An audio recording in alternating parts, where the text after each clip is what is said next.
कि बाहर के लोग वहाँ पे ज़मीन नहीं खरीद सकते। और आज़ाद हिंदुस्तान में हमारे ये संविधान आने के बाद उसी कानून का नकल किया गया कई सारे प्रदेशों में, और आज भी बगल के जो हिमाचल प्रदेश है वहाँ पर बाहर के लोग ज़मीन नहीं खरीद सकते।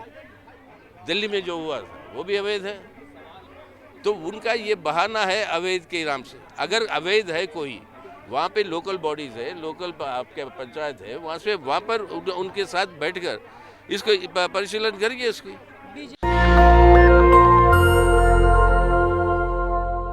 हमारे साथ अभी बातचीत करने के लिए सीपीआईएम के लीडर सीताराम येचुरी हैं, और सीताराम येचुरी से आज हम ये जानने की कोशिश करेंगे कि जो लगातार जम्मू कश्मीर में बुलडोजर चलाया जा रहा है उसके क्या मायने हैं। चाहते हैं मोदी गवर्नमेंट से 370 हट गया है, कोई भी जाकर ज़मीन खरीद सकता है। अब देखिए, हम 3 बातें आज मोदी सरकार से कहने के लिए आए हैं। पहली बात तो ये है कि एक कानून रहा है जम्मू कश्मीर में 1927 से, जब देश की आज़ादी भी नहीं हुई, महाराजा हरि सिंह ने ये कानून लागू किया था कि बाहर के लोग वहाँ पे ज़मीन नहीं खरीद सकते। और आज़ाद हिंदुस्तान में हमारे ये संविधान आने के बाद उसी कानून का नकल किया गया कई सारे प्रदेशों में, और आज भी बगल के जो हिमाचल प्रदेश है वहाँ पर बाहर के लोग ज़मीन नहीं खरीद सकते। तो जम्मू कश्मीर में क्यों रद्द कर रहे हो आप? यानी इस पूरी की पूरी साजिश यही है कि बड़े बड़े पूंजीपतियों को वहाँ पर टूरिज़्म डेवलप करने के नाम पे या ज़मीन हड़प कर वहाँ पे उनके मुनाफे बनाने के नाम पर वहाँ का लोकल जो लोग हैं, आवाम है, उनकी ज़िंदगियाँ बर्बाद कर रहे हो आप इस कानून को ले आकर, इसलिए रद्द कर। पहला ये खरीदने की कानून, दूसरी बात है इंक्रोचमेंट। ये अवैध की बात आप कहाँ पे नहीं सुना बीजेपी के मुंह से?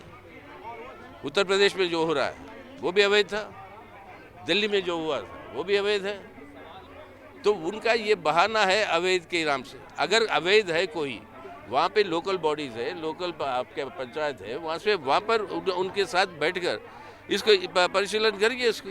बीजेपी से कई नेता है कह रहे हैं लगातार बुलडोजर चलता रहेगा जो अवैध अतिक्रमण है। अरे अवैध का बात ये कौन साबित कर रहा है? कौन साबित कर रहा है ये अवैध है? कहाँ पे है ये साबित हो रहा? और ये अवैध सिर्फ एक कौम के खिलाफ कैसे होता? अब ये हम देख रहे हैं बुलडोजर की राजनीति पूरे देश भर में। अब आम लोगों के ऊपर ही तो बुलडोजर चल रही है, वो जमीन के ऊपर कब्जा करने की उनकी पूरी नीयत है। सर, कॉर्पोरेट जगत को फायदा पहुंचाने की कोशिश है। बिल्कुल सीधी बात ये है कि जो कानून, कृषि कानून को वापस लेना पड़ा सरकार को, इतने बड़े आंदोलन के बावजूद कृषि कानून को जो वापस लेना पड़ा, वो उसका मकसद क्या था कानून में?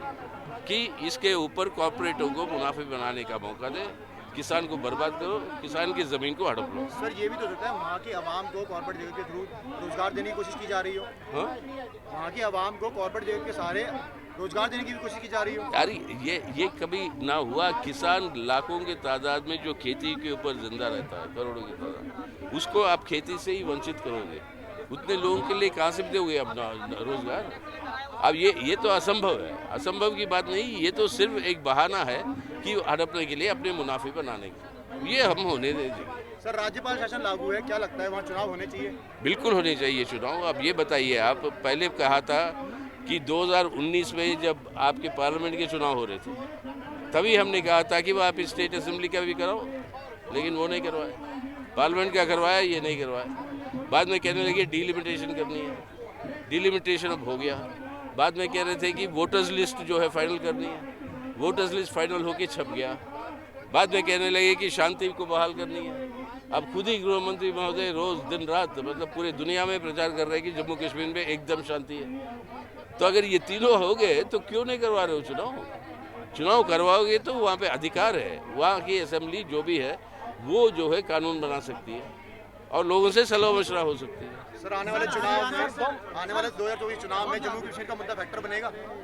जम्मू कश्मीर का मुद्दा तो बनेगा, ऑलरेडी है, बनाने की जरूरत नहीं है, वो तो ऑलरेडी। अरे उसकी तीव्र खंडन किया हमने, और ये अब बहुत सारे चीज़ें अब जो सामने को आ रही है, अब ये कहा जा रहा है वो गाड़ी भी हरियाणा सरकार की है, कहा जा रहा है जिन लोग पकड़े गए वो भी मतलब ऐसे ये है जो सरकार को मदद कर रहे थे, जो पुलिस के गौरक्षक मुखबिर हैं, उस के पे आरोप लग रहा है।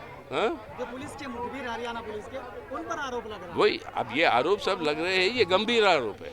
हम चाहते हैं कि कड़ी से कड़ी सजा हो, और ये इस तरीके की बात अगर कोई सही है कि हरियाणा पुलिस की भी मिलीभगत है इसके अंदर, तो ये एक बहुत भी गंभीर आरोप है जिसको साबित करना है। अगर सही निकला तो सजा देनी है। सर, हिंदू राष्ट्र की मांग उठ रही है और राजनीति, धर्म की राजनीति प्रभाव पड़ता जा रहा है।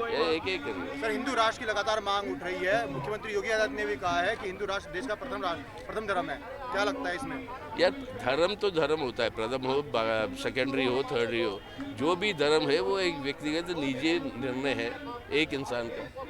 उसको रहने दो ना उस जगह पर, उसकी बेइज्जती मत करो धर्म को। क्या प्रधानमंत्री के विषय पे कानून बना देना चाहिए? इस तरह की जो चीजें होती हैं। बस सीताराम येचुरी थे और इन्होंने साफ कहा कि आपको पहचानना होगा कि जम्मू कश्मीर में जो घरों को तोड़ा जा रहा है, बुलडोजर चलाया जा रहा है, और अपोजिशन जितने नेता हैं, चाहे प्रियंका गांधी हो, राहुल गांधी हो या येचुरी साहब हो, सब लोग लगातार उसका जमकर के विरोध कर रहे हैं। और आज उसी को लेकर के दिल्ली में आंदोलन था।